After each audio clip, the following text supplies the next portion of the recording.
पहले साथियों ने कहा कि बलदियाती कन्वेंशन जो है, बलदियाती नुमाइंदों के एजाज के हवाले से लाहौर में पहला शख्स ख्वाजा अहमद हसन है जिसने अपनी जिम्मेदारी महसूस करते हुए आज आपको यहाँ पे मदऊ किया। उसके दो मकसद हैं। पहला मकसद तो ये कि आपको बुलाकर कन्ना मुबशर साहब को और उनकी पूरी टीम को मुबारकबाद दी जाए, और दूसरा मकसद ये है कि जो आपके पास टाइम मौजूद है, जो अल्लाह की रहमत के बाद सुप्रीम कोर्ट ने आपको दिया है वहाँ की खिदमत के लिए, उसको ऐसे तरीके से किस तरह इंजाम दिया जा सके ताकि लोगों एनालिसिस करते हैं मुस्लिम नून के कारकुन और पीटीए के कारकुन के दरमियान। तो मैं समझता हूँ ये जो अरसा आपके पास मौजूद है, जिस तरह रमजान सदीक भट्टी साहब ने भी बताया कि सुप्रीम कोर्ट में भी पेंडिंग है आपका जो टाइम ज़ाया हुआ उसकी एक्सटेंशन के लिए, लेकिन अभी आपके पास ये दो माह का टाइम है। उसमें हमें चाहिए तमाम चेयरमैन वाइस चेयरमैन को पहली तो जिम्मेदारी ये बनती है कि जिस तरह आपकी एक सियासी हैसियत मौजूद है, सेम उसी तरह ही उस कौंसलर की भी सियासी हैसियत मौजूद है अपने इलाके में। अपने इलाके में उसी कौंसलर को वही इज्जत और इहतराम दें जो पार्टी ने आपको दिया है। और इन दिनों में डेंगू की जो वबा हर गली मोहल्ला में फैली हुई है, मैं समझता हूं कि चेयरमैन और वाइस चेयरमैन की ये जिम्मेदारी बनती है कि हर वार्ड के अंदर कौंसलर साहबान के जरिए स्प्रे करवाया जाए, लोगों के पास जाकर उनको अवेयरनेस दी जाए। जो मियां मोहम्मद शबाशी साहब ने हमें ट्रेनिंग दी थी, उस ट्रेनिंग को दोबारा आवाम में जाकर आगाही पेश की जाए,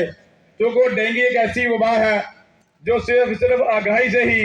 दी जा सकती है। तो आज का ये मकसद ये भी था कि आपके पास हमारे लॉर्ड मेयर कन्ना मुबशर साहब मौजूद हैं। अभी गवर्नमेंट की टेक्निकल मामला अख्तियारात के हवाले से ये कोशिश कर रहे हैं, जैसे वो मुकम्मल होंगी आपके मसाइल जो हैं आपकी दहलीज पर हल होंगे, लेकिन जब तक नहीं होते उस वक्त तक हमारी ये सियासी और इखलाकी जिम्मेदारी बनती है कि हम पार्टी की जिम्मेदारी अदा करते हुए लोगों के मसाइल को हल करने के लिए उनकी दहलीज पर जाएं। और दूसरी ये बात ख्वाजा साद रफीक साहब की,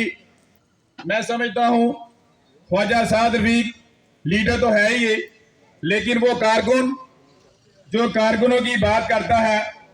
और कारकुनों की बात के लिए डट भी जाता है, चाहे मियां मोहम्मद नवाज शरीफ साहब हो, मियां मोहम्मद शबाशी साहब हो या अपनी पार्टी की टीम हो, उनके सामने खड़े होकर कारकुनों की बात करता है। और मैं समझता हूँ कि ऐसी आवाज पार्टी के अंदर खत्म होती जा रही है।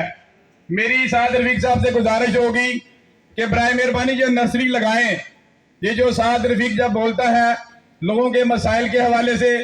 कारकुनों के इज्जत और इहतराम के हवाले से, तो साद रफीक साहब को चाहिए कि ये नर्सरी को और प्लस करे ताकि कारकुनों की आवाज जो है वो कायदीन के कानों तक पहुंचते रहे। और कारकुन जो है पार्टी सिर्फ एक ही डिमांड करते हैं, वो सिर्फ रिस्पेक्ट है। और हमने पिछले दिनों कैंटोनमेंट बोर्ड का इलेक्शन हुआ, मेरा साद रफीक साहब के साथ तलक 40 साल से भी ज्यादा है, मेरी मूंछदाढ़ी भी नहीं थी जब हम इनके साथ काम किया करते थे, और आज तक कर रहे हैं। लेकिन इनके हलके में पहली मरतबा हमें इस काबिल समझा, इन्होंने जिम्मेदारी दी। और मैं फख्र से हर जगह ये बात करता हूँ कि जिस तरह साद रफीक साहब ने अपने हल्का N130 का दफ्तर बनाया हुआ है और जिस तरह इनकी टीम वर्क मौजूद है, जिस तरह MP MNA लेडीज मर्द यूथ हर चीज की एक सिस्टम इन्होंने प्रोवाइड किया हुआ है, और जिस तरह ये लोगों के मसाइल को हल करने के लिए उनकी दहलीज पर जाते हैं, मैं समझता हूं कि अगर हम सब मुझ समेत अगर हर बंदा ख्वाजा साद रफीक वाला सिस्टम अपना ले, तो मैं नहीं समझता कि ये जो इमरान खान है, ये दो दीगर लोग हैं, वो हमारे सामने भी खड़े हो सके। तो मैं ख्वाजा साद रफीक साहब को भी खराज तस्लीम पेश करना चाहता हूँ कि इन्होंने जो सिस्टम अपने हल्के में दिया हुआ है, हम भी कोशिश करेंगे कि ख्वाजा अहमद हसन साहब है तो दोनों ख्वाजा, ख्वाजा साद रफीक साहब भी और ख्वाजा एहसान साहब भी, और इनमें जो बात है ख्वाजा एहसान साहब की, वो दिलों के राजा हैं, इसमें कोई शक नहीं है। और ख्वाजा एहसान की तारीफ जो है मैं समझता हूँ वो चाहे मुखालफी क्यों ना हो, वो तारीफ करे बगैर नहीं रह सकता। मेरे मीडिया के जरा यहाँ पे बैठे हुए हैं, ख्वाजा एहसान साहब ने इलाके के अंदर मुझसे बाद दफा गलतियां हो जाती हैं, कारकुनों के अंदर अपनी पसंद नापसंद की वजह से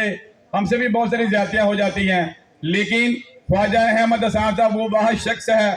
जो हमें समझाता है, हमें गाइड करता है कि नहीं ऐसा नहीं ऐसा। हम ख्वाजा अहमद हसन साहब NA 130 के हवाले से मैं समझता हूँ कि जिस तरह इन्होंने हमें जोड़ा हुआ है, जिस तरह गुलदस्ते की सूरत में जोड़ा हुआ है फैसल रफीक साहब, इसकी भी मसाल पार्टी के अंदर नहीं मिलती। तो और आज यहाँ पे जो बल्दियाती कन्वेंशन किया गया, इसमें मैं जुल्फ़कार भट्टी साहब का नाम ना लूँ तो ये भी ज्यादती होगी। जुल्फ़कार भट्टी साहब ने और उनकी पूरी टीम ने, जो आफत मियाँ मोहम्मद नमान साहब, चूँकि उनकी तबीयत नासाज हो गई है, रात को कोई इशू उनका बना, वो हॉस्पिटल में है, उनका पैगाम आया था, उनकी पूरी टीम जो है यहाँ पे मौजूद है। हमारे भाई राणा एहसन शराफत साहब की टीम यहाँ पे मौजूद है, मेरे भाई रमजान सिंह भट्टी साहब की टीम यहाँ पे मौजूद है। ये जितने भी हमारे टिकट होल्डर हैं, ये सभी का हल्का जो है NA 130 के साथ किसी न किसी हदबंदी के साथ इनका जुड़ता है, तो हम इनको भी यहाँ पे खुशामदीद कहते हैं। मेरे एक भाई खान साहब ने यहाँ पे मुझे गुजारिश की थी कि ख्वाजा सार फीसा की मौजूदगी में हमारा एक इशू जो है उसको हाईलाइट कर दीजिएगा। सर, यहाँ पे हमारी खान कॉलोनी है और खान कॉलोनी में वोटर की लिस्टों के हवाले से कोई इशू है इनको, तो कर्नल मुबशर साहब भी यहाँ पे हमारे सीनियर साथी मौजूद हैं, और आपसे भी यही गुजारिश हो कि ये चाहते हैं कोई ऐसी एक नेशनल असम्बली में ऐसी कमेटी बन जाए जो इनके वोटर जो हैं वो डिलीट किए जा रहे हैं, तो इनका कोई टेक्निकल तरीके से सर कोई हल हो सके सर।